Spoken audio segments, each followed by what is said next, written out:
Hi, this is Thesia of Ellis Family Farm, and I've already got the morning chores done, and Tom and I are on our way to Luna Acres in Kansas. They're up near Kansas City, so it's going to be like 3.5, 4-hour drive for us today, and so we're trying to get around early. And I know I told her that I have a YouTube channel, so I'm really hoping that she lets me do some videoing here. My purpose of the visit today is to check out her operation, how she does her Idaho Pasture Pig. That's the breed of pig I want to start working with, and I'm hoping to have a lot to learn today. I know I'm gonna have a lot to learn today. What I'm hoping for is that I ask the right questions. So I'm nervous, I'm excited, I'm apprehensive, but it's gonna be a good day. Spring. You call these the feeders? Yeah, so these and you've got them trained to electric already? Yeah, so we only run electric on our farm, so it's a little bit of a mess because we're not quite to we have our baby. So I had one early litter, and our fences need work, but at the moment it's keeping everybody where they need to be, except these guys will pop out every once in a while. So we've got babies back there. Yeah, they're cute. Yes, I love this breed. I haven't, this is new to me, but what I've researched on them is like, yep, this is what I want. Yeah. And now how old are these? So these range, one litter was born early May, and the rest were born kind of right at the end of May, early June. So the big ginger and then some of the ginger and blacks are about a month older than these little, we got black and whites and this little ginger that came from the later litters. One of the biggest questions I have, so if we do like a trio, you know, like a boar and two gilds, and you want to expand, do you need to get another boar to switch back and forth for? So if you are wanting to, the main reason you would want a second boar is if you wanted to offer breeding pairs to customers. So, yeah, and I'm thinking about that, honestly. Yeah, so But for my own consumption, we don't even worry about it or whatever. No, because you can, the boar, unless you're going to breed offspring, the one boar is all you need. Yeah, and I'm thinking about breeding offspring. That's why I was wondering how you did that. Yeah. So we have 2 breeding trios now. We started with 2 breeding pairs, and we've done some culling of stock and brought in some new lines over the years. We've been doing it, but we now have 2 breeding trios.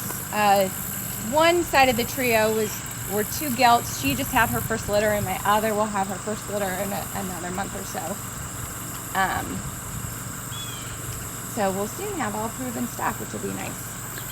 And so, yeah, I'm thinking about doing those for watering. You like that pretty good? It works great. And even in the winter time, we've run electrical to where we have our winter paddocks, and we put a submersible heater in those. The only thing with the nipple water, I think our pigs sometimes when they are plugged in can sense the electricity. Oh. Even so, what we ended up working out last season, and there may be a way you ground the electrical better to help with that, but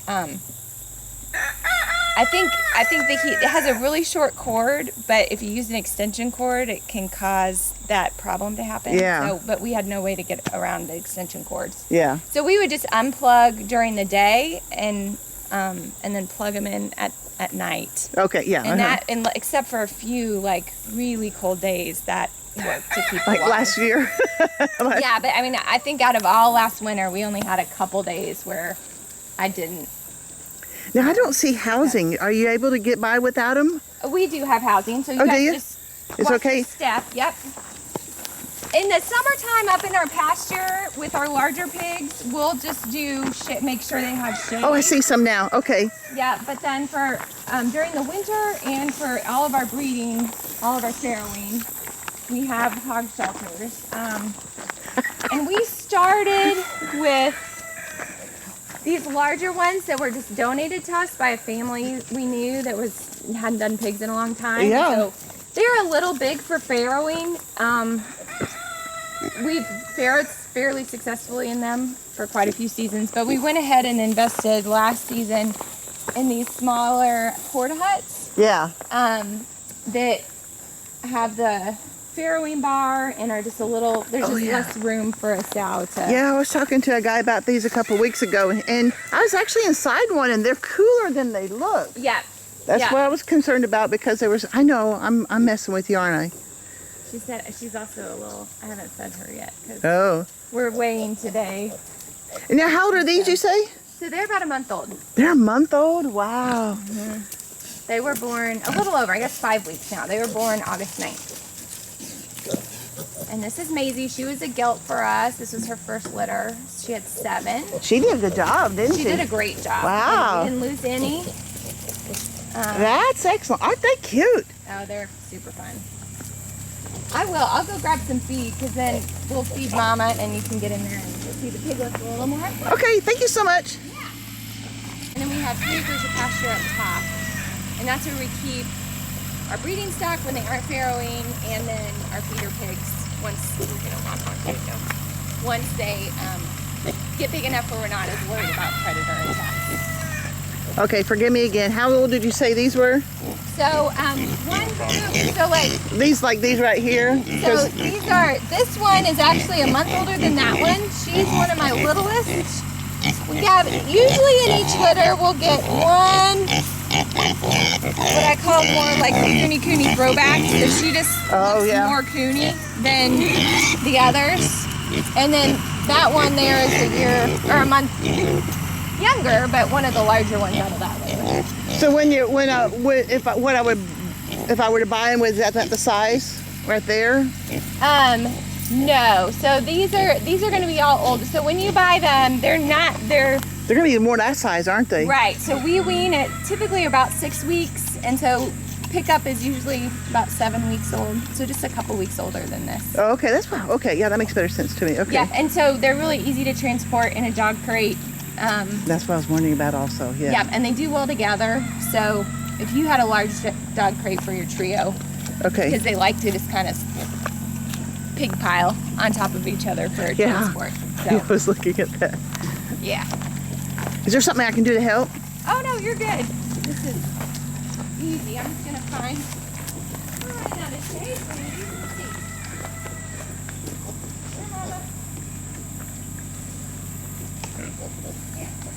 you. So you don't even use bowls for them? You just let them do their thing?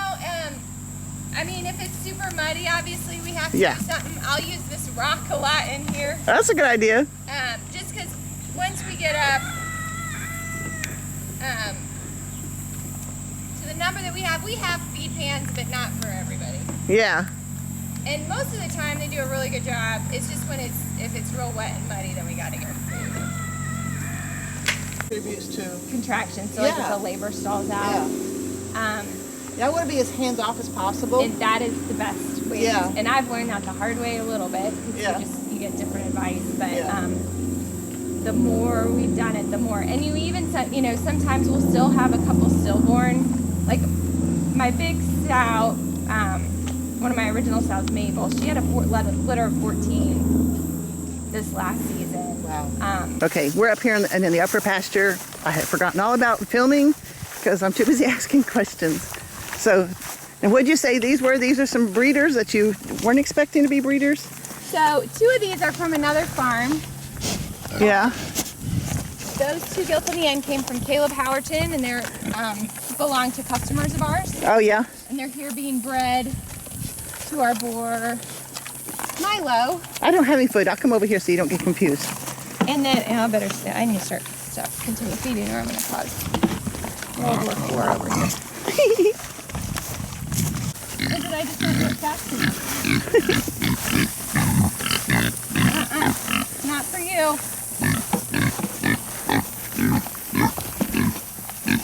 Hi, Mama. Here. So this, Nellie's our original breeder. Or I'm sorry, Nutmeg. She's the one we've had for 4 years. Yeah. And then that's her daughter, Nellie, who came out of a boar we no longer have. So I kept her back to be Now, is she pregnant? They both are. Okay. Yeah. Is she getting closer than isn't she? She's she's probably the smallest statured we have of our breeders. She's on the smaller end of the breed. Yeah. And so she shows, and the more litters they have, the quicker they show. Yeah, oh yeah, okay. Just like any. Yeah. So she's about a month out still. So by the time okay. she has piglets, that belly is pretty much dragging the ground. Yeah, I can imagine. And then this is our born nugget.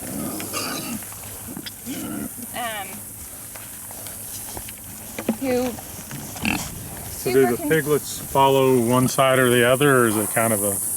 It's a good mix, and we're, you know, when you're looking at who you're going to put together, I want a balanced trait. So I'll tell customers, like, if they're just buying a solo from me, they can pick, you know, have the pick of the litter based on their place on the waiting list. But for pairs, and I try to recommend, like, so that you're getting a good balance of characteristics.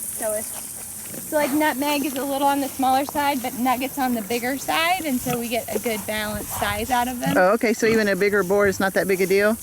Unless there's way too much difference? Yeah. Okay. Yeah, no, she does. Yeah, they do fine together. He's okay. full grown?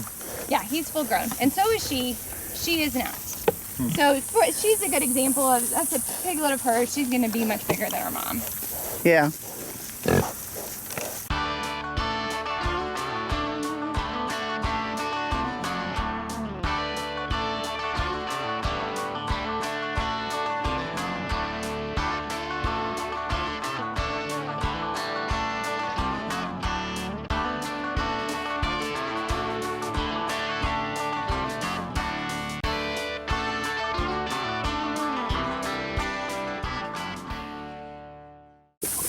Okay, we made it back home, and I bit the bullet and I put the deposit on the pigs. I've been studying up on these in a while, and like I even bought some electric net fencing last year, but I was just nervous. And there's so much footage we didn't get. We were so busy answering questions and wandering around looking things. I go, oh, I got to turn my camera on. So yeah, and Clare Lozano was wonderful. She was wonderful and answered any question I had without any reserve, and was just as sweet as she could be. And I learned a lot, and I walked away more confident too. So yeah, I think she said in the middle of November when our piglet trios will be ready. And so that gives me some time to get a little bit more infrastructure together and decide how I'm specifically going to do things. But man, guys, I've got up to 40 acres here that I can use. I mean, right now, the 13 is plenty of this middle 13, and we have access to another 13 on the south end, and we could probably talk Tom's other sister if we need to into using the north end 13, so not including the house. So essentially, nearly 40 acres that I can be filling up with food, and that's what I want to do. And I'm excited. I'm scared. I'm nervous. I'm happy. Whew, that's a big step. Chickens are one thing, you know, but Idaho Pasture Pig, and I'm not just getting like feeder pigs to eat or something like that. I'm getting some Idaho Pasture Pigs, and I'm going to start immediately doing a breeding program. So I've got to figure out how to do, you know, record keeping and stuff, so I can keep up with the registering part of it and everything that goes along with it. So I'm excited. I was going to say I'm ready, but I'm not ready. There's a few things I got to get done. So if you like this kind of thing, go ahead and hit like and subscribe and just see what I'm going to be getting into next. This is getting exciting, I have to admit. I'm really enjoying the progress that we're making. And again, thank you, Clare Lozano. She was wonderful. Her husband was very kind. He was doing his own thing, but he was a very kind man too.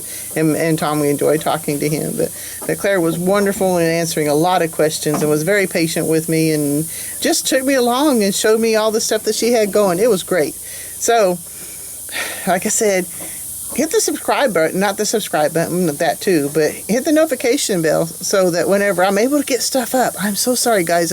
I've got all kinds of footage that I'm trying to get put up, and so of course by the time you got this, it'll already been there. But I'm having so much internet issues that I can't even get it processed. But the footage is there. I just got to get it out to you, and I'm sorry it's taking me for so long, but we'll get there. So, like I said, enjoy your life, guys. Find something to do. It doesn't have to be pigs and turkeys and ducks. And oh yeah, I forgot to mention on that too. We did move the turkeys to the the turkey poults that were in the big brooder, we moved them out, and I'll show them to you in a day, next day or two too.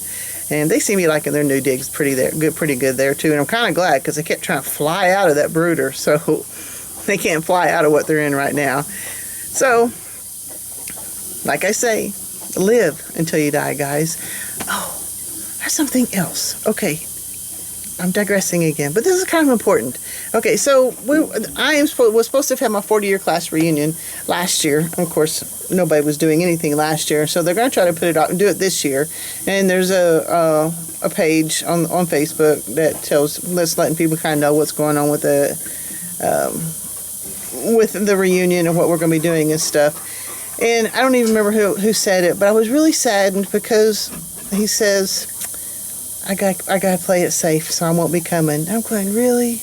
This is your 40-year class reunion, and you're just gonna play it safe. And now I'm not judging at all. I'm sad. I'm sad that people are so afraid. And it is in a lot of ways it is a rough disease, but it's still 99.96% survivable if you take care of yourself, and if you have diabetes, lose the weight, quit eating the junk that's caused all this issue. But regardless, I was sad because he's going to miss his reunion because he wants to play it safe. And I'm sitting here telling you to live until you die. And I mean that. If I get sick and die, I'd live. Whoops. I'm on the front porch, and I had a big old pan left over of chicken broth. Not the broth with the bones and stuff. And by the time the dogs get him, they're really mushy and everything. But the puppy accidentally pushed the pan off the porch. That's what that noise was. She's like, looked surprised. So, okay. Live until you die, guys. God bless. I'll see you next time.